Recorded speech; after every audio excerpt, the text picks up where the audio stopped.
All right, so for many Nigerians, earning a salary is no longer, translating into financial security. Seeing rising inflation, even though sometimes stable, naira depreciated for a couple of years now, and mounting living costs are putting increasing pressure on middle-class households. But is this simply economic reality, or are poor financial habits and lifestyle inflation making the situation worse? So today we examine Nigeria's growing middle-class wealth crisis. Joining me to unpack this, we have Ola Oladele. She's the founder of the Money Wit Club. She joins me via Zoom. It's great to have you on the show. Good morning. Thank you for having me, Ladi.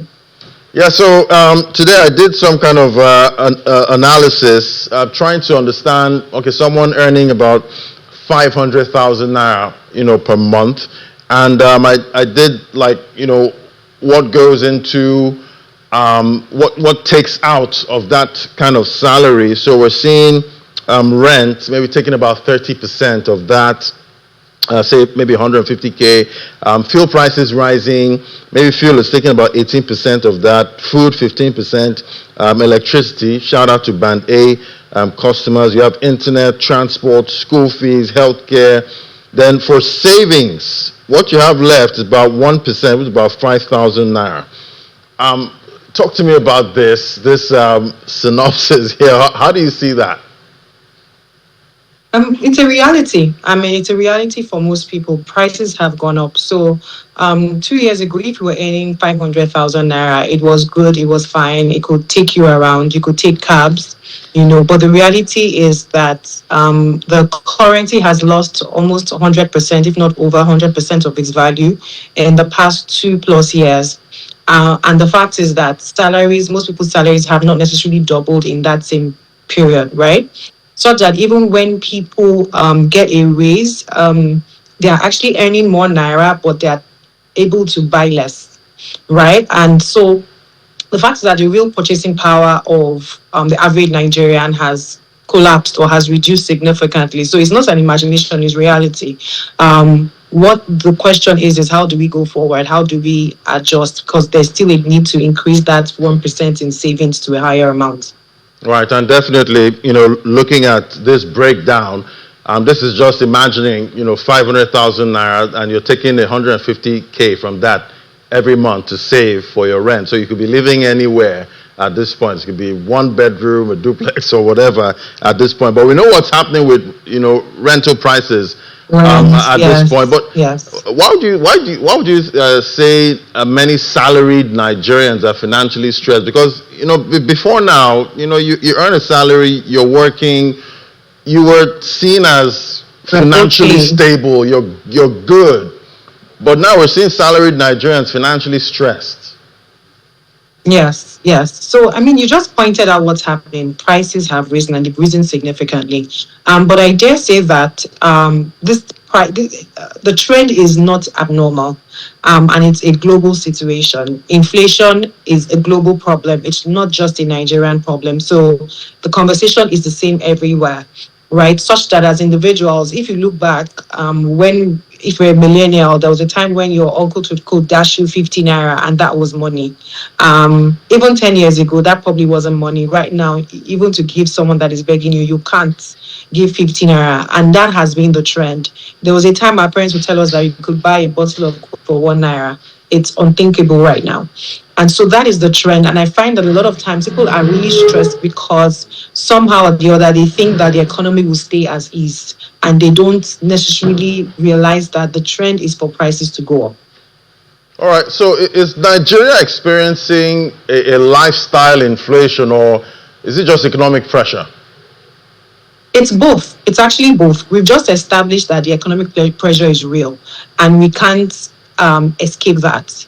But the thing is that personal finance is personal. So whilst the economy is doing its thing that you can't control, the question is what adjustments are you making to your taste and your lifestyle to actually reflect the general direction of the economy. Because what we find is that most professionals who, maybe when you get your first job, going from 0 to 300K or 400K, you are happy, you are excited, you expand your spending habits, and everything is good. But the economy has slowed down, or we have that change in the dynamics of the economy, and people don't adjust. They don't say, okay, I would love to stay in a one bedder alone, but maybe I should be splitting with someone right now to free up some cash to invest or to do other things.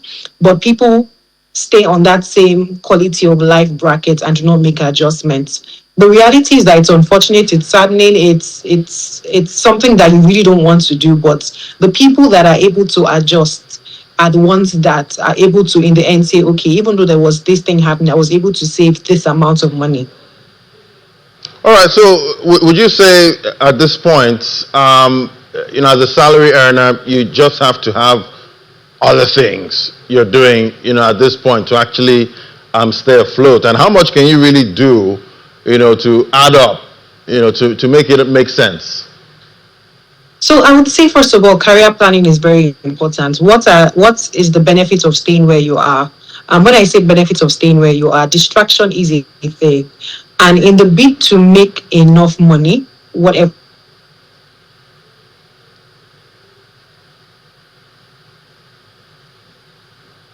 All right, seems Olago is frozen there. Well, the internet connection disappointing us there, but definitely we're talking about the middle class in Nigeria at this point.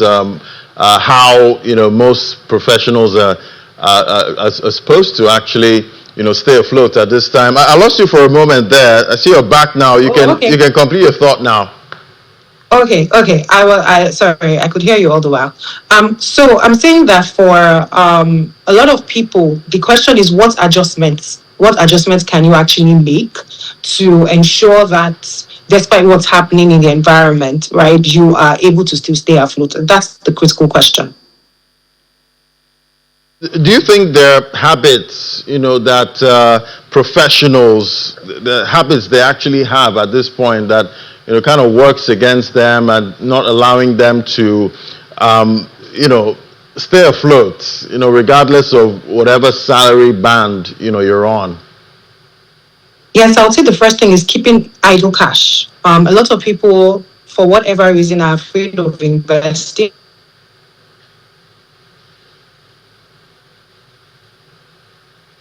All right.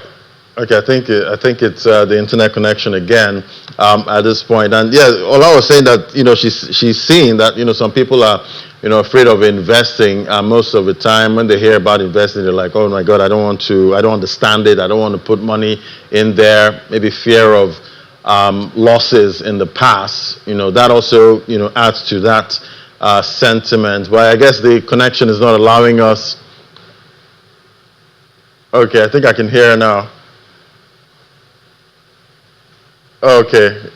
Yeah. All right. The connection is not allowing us finish this conversation, but definitely a lot of contributors to what's happening to the middle class at this point, to the big devaluation of the naira. Coming from 2023 or 2022, regardless. In my mind, it's still fresh. 300 naira to the dollar. That's still fresh in my mind at this point, even though we've been here for a while now. All right.